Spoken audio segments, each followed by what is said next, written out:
అందరికీ నమస్కారం. Epic story లైన్స్‌కి స్వాగతం. బుడుగు 5 పాలిచ్చే జంతువులు. ఓహ్! ఇంత తెలీదనుకున్నావా అనేసి నేను చెప్పేశాను. కానీ తప్పంటాడే. నేనేం చెప్తానంటే ముందస్తుగా ఆవు, గేది చెప్పాను. తర్వాత చిట్టి వాళ్ళు పట్టుకొని తాడు కడతారే అదేమిటి మేక అని ఇంకోటి చెప్పాను. ఆ తర్వాత 2 ఆవులు చెప్పాను. నాన్న, అమ్మ కూడా నవ్వేశారు. ఆవు ముందరే చెప్పావు కదా! ఇంకో 2 కొత్తవి చెప్పాలి అన్నాడు నాన్న. ఇంక లేవు పో అన్నాను నేను. పోనీ మీరు చెప్పండి అంది అమ్మ. అమ్మా నాన్నల్ని మీరు అంటారులే చాలామంది. నాన్న కొంచెం సేపు బుర్ర గోక్కొని గొర్రి అన్నాడు. మరేనండోయ్ అంది అమ్మ. అనేసి ఊరుకుంది. మరి ఇంకో వేలుందిగా అన్నాను నేను. నాన్న ఏడ్చావు అని నన్ను కోప్పడేశాడు. అంటే ఇంకో వేలుకి ఏం చెప్పాలో తెలియదన్నమాట. ఇలా అని అమ్మ అనేసింది కూడా. అనేసి నవ్వేసింది. అప్పుడు నాన్న గబగబా బుర్ర గోక్కొని తేలికేం బోలెడున్నాయి. జిరాఫీ, పులి, పిల్లి, కుక్క అన్నాడు. అవన్నీ మనకి పాలిస్తాయా ఏమిటి అంది అమ్మ ఇంకా నవ్వుతూ. అప్పుడు నాకు నవ్వొచ్చేసింది. నాన్నకి నవ్వొచ్చేసింది. అందరికీ నవ్వొచ్చేసింది. కుక్క అంటే ఇంకోటి జ్ఞాపకం వస్తుంది. ఆ లావుపాటి పిన్నిగారి మొగుడు గారు లేరు. వాడేమో ఓసారి రోడ్డు మీద నుంచి వెళ్తున్నాడు. కాదు ముందస్తుగా ఒక కుక్క వచ్చింది. నేను దాన్ని మా ఇంట్లోకి రమ్మన్నాను పెంచుకుందామని. అది రానంది. నేను తోక పట్టుకొని రమ్మన్నాను. అప్పుడు వీధిలో వెళ్తున్న లావుపాటి పక్కింటి పిన్నిగారు మొగుడు గారు వచ్చారు. పిన్నిగారు కాదు మొగుడు అన్నమాట. ఒరేయ్ బుడుగు అలా తోకని లాగకు కరుస్తుంది సుమి అన్నాడు ఇలా భయంగా చూసి. ఇంకెలా వీళ్ళతోటి తోకెక్కడైనా కరుస్తుందా? తోకని లాగితే అప్పుడు కుక్కకి నొప్పి పుట్టి మన్ని నోరుతో కరుస్తుందన్నమాట. అలాగే మనకి జటకా కొనుక్కోవాలని ఉందనుకో, నాన్నతో చెప్తే నాన్న కొడుకు కొనడు కదా. పోనీ దేవుణ్ణి అడిగితే వాడంతట వాడు ఇలా వచ్చేసి ఇదిగో బుడుగు డబ్బులిద్దా జటకా బండి ఇంచక్కాగా తోలుకో అంటాడా? మరి అనడు కదా. మరి ఎలాగా? అందుకే మనకి 3 చక్రాల సైకిల్ కావాలనుకో దేవుడి దగ్గర నుంచొని చేతిలో వెన్నముద్ద చెంగల్లో పూదండ అని ముందస్తుగా పద్యం చదవాలి. ఆనక ఆ దేవుడు నాకు జటకా బండి కొరడా కొని పెట్టాలన్నా అని కళ్ళు మూసుకొని గట్టిగా చెప్పాలి. అప్పుడేమో మా బామ్మ వింటుంది. అమ్మ వింటే లాభం లేదనుకో. అమ్మ వింటే నవ్వేసి బొగ్గ మీద గిల్లేసి మహా అయితే ముద్దు పెట్టుకొని వెళ్ళిపోతుంది. నాన్నకి వినపడినా లాభం లేదనుకో. అందుకని బామ్మకి వినేలా దేవుడికి చెప్పాలి. బామ్మకి మరి కొంచెం చెముడు కదా. అందుకని దేవుడికి మరి కొంచెం గట్టిగా చెప్పాలి. అందుకని నేను అలా చేస్తే బామ్మ నాకు ఓసారి బొంగరం 2 సార్లు గోలీకాయలు కొనిచ్చింది. నా దగ్గర గోలీకాయలు చాలా లేవు. ఓ 10 కూడా లేవు. ఎదురుగుండా ఉన్న ఇంట్లో కుర్రాడి దగ్గర 10 ఉన్నాయి. అంటే వాళ్ళ బామ్మ 10 గోలీకాయలు కొనిపెట్టిందని కాదు. వాడు నా దగ్గర గోళీలు 2 కొట్టేశాడు. నిన్నో రేపో ఇలాగే ఇంకోటి నా దగ్గర బెల్లించి దబాయించి లాక్కున్నాడు. అందుకే బెల్లించడం అంటే నువ్వు బంగారు తండ్రి కదమ్మా, నువ్వు బాచాలు కొండవు కదమ్మా అనేసి మన దగ్గర బొమ్మలు, జంతికలు, గోళీలు, ఆ ఉండీలో ఉండే డబ్బులు అవన్నీ లాక్కోవడం అన్నమాట. మనం ఇవ్వను అంటామనుకో, అప్పుడు గబుక్కున బోడి వెధవా అని తిడతారు. అప్పుడు కూడా ఇవ్వకపోతే అల్లదిగో కాకి అటు చూడు అనేసి మనం అటువైపు చూస్తూ ఉంటే తీసేసుకుంటారు. దీన్ని టోకరా అంటారని బాబాయ్ చెప్పాడు. టోకరా అంటే కూడా అబద్ధం చెప్పడమే. అంటే ఇప్పుడు నా దగ్గర ఉంది కదా, అప్పుడు అందులో డబ్బులు ఉంటాయి కదా. డబ్బులు ఉంటే ఉండి బరువుగా ఉంటుంది, లేకపోతే తేలిగ్గా ఉంటుంది, చప్పుడు అవ్వదు. ఒక్కోసారి కొంచెం కానీలు ఉంటే చప్పుడైనా బలువుగా ఉండదు కదా. నా ఉండి తేలికగా అయిపోతుంది. అది ఎప్పుడంటే నాన్నకి జీతం రానప్పుడు అన్నమాట. అప్పుడు మనం ఎందుకు ఉండి తేలిగ్గా ఉంది అంటామనుకో, ఏమై ఉంటుంది అమ్మ. నాన్న కూడా ఏమో అంటాడు ఆశ్చర్యపడిపోయినట్టు. కానీ బాబాయ్ నిజం చెప్తాడు. కొన్ని రోజులు అయ్యాక అనుకో. ఏమిటంటే నాన్న దగ్గర డబ్బులు అయిపోతే నేను నిద్రపోయినప్పుడేమో నా ఉండిల్లోని డబ్బులు అప్పు తీసుకుంటారట. మళ్ళీ డబ్బులు వచ్చాక అందులో ఆ అప్పులు వేసేస్తారట.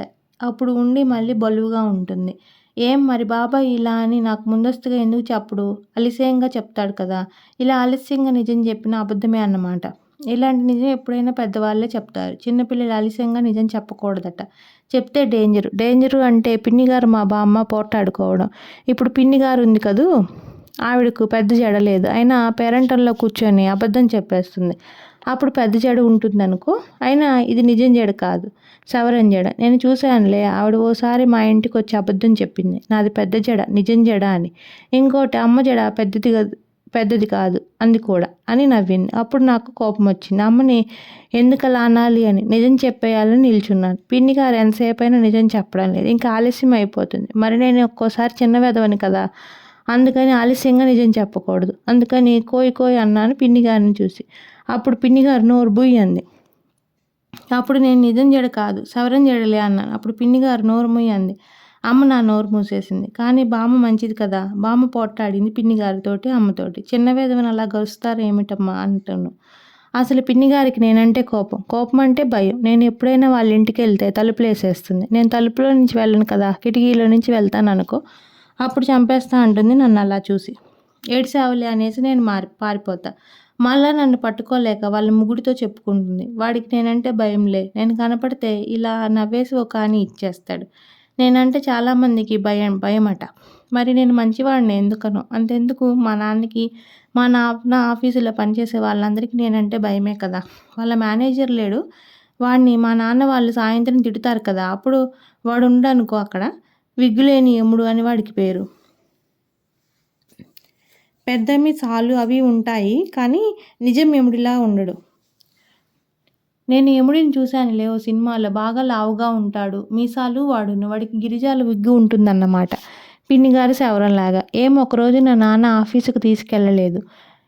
ఆ వేళ ఆఫీసులో యముడు ఎలా ఉంటాడో చూద్దాం నాన్న అన్నాను. ఏడిసావు వద్దు అన్నాడు నాన్న. కానీ మరి చూడకపోతే ఎలా? అందుకని ఆఫీసులో నాన్న చూడకుండా నేనే వెళ్ళాను.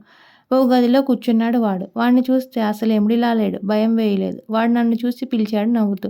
తర్వాత బిస్కెట్ పెట్టాడు. అప్పుడు యముడంటే వీడు కాదు అనుకున్నాను. అందుకని వాడినే అనిగాను. ఇక్కడ విగ్గులేని యముడు అని ఓడుంటాడంట. ఎవడురా వాడు అన్నాను. నేనేలే అన్నాడు వాడు నవ్వుతూ. కొయ్ నువ్వు కావు. మా నాన్న ఇక్కడ సుబ్బారావు గాడు, ఇంకో తలపాగా వాడు, వాళ్ళంతా ఇక్కడ నిజం యముడున్నాడని చెప్పారే అన్నాడు. నేను మేనేజర్ని, అందుకని నేనే యముడిని అన్నాడు వాడు. విగ్గులేని యముడంటే కూడా నువ్వేనా అన్నాను. నాకు విగ్గు లేదుగా అన్నాడు వాడు. ఎందుకు లేదు అన్నాను. నాకు భలే జాలేసింది. యముడికి విగ్గు లేకపోతే ఎలా మరి?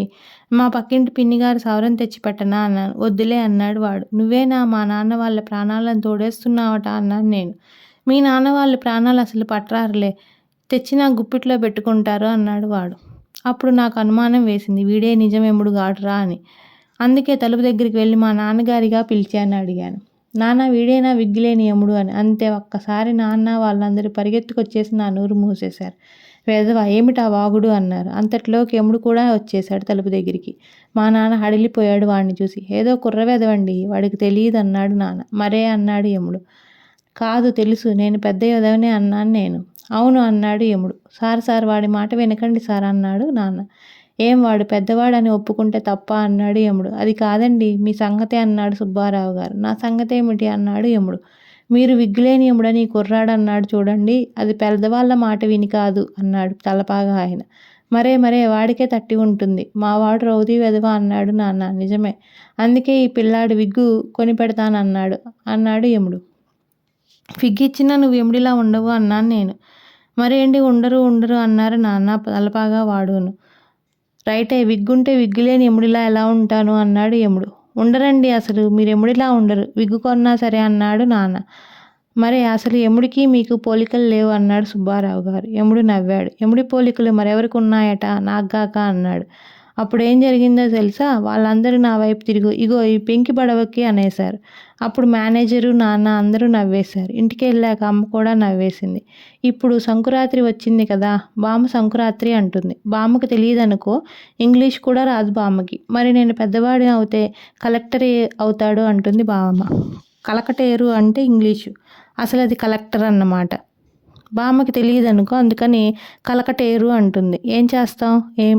అప్పుడు ఈ సంకురాత్రి అంటే భోగి అంటే భోగిపళ్ళు పోయడం. కానీలు రేగిపళ్ళు కలిపితే భోగిపళ్ళు అంటారు. అవి మన నెత్తి మీద పోసేస్తే మనం ఆ కానీలు ఏరేసుకొని దాచేసుకుంటాం అన్నమాట. పూర్వకాలంలో అంటే నా చిన్నప్పుడు కాదు, నీ చిన్నప్పుడు దమ్మిడీలు ఉండేవిలే, ఇప్పుడు లేవటలే. భోగి మంచి పండుగ ఇలా అని బాబాయ్ కూడా చెప్పాడు. బాబాయ్కి భోగిపళ్ళు పోయిరనుకో, అయినా వాడికి వద్దట కూడా. అసలు సంకురాత్రి అంటే భోగి కాదట, భోగి అంటేనే సంకురాత్రి అట. ఇలా అని బాబాయ్ చెప్పాడు. సంకురాత్రి అంటే సుబ్బలక్ష్మి, సూర్యుడు, సావిత్రి వాళ్ళందరూ పొద్దున్నేను సాయంత్రమును ముగ్గులు వేయడం అని అర్థమట. గొబ్బిళ్ళు పెట్టి డాన్సును చేయడం అంట. అప్పుడు చూడ్డానికి బాగుంటుంది. ఇది ఆ బాబాయ్ అభిప్రాయం.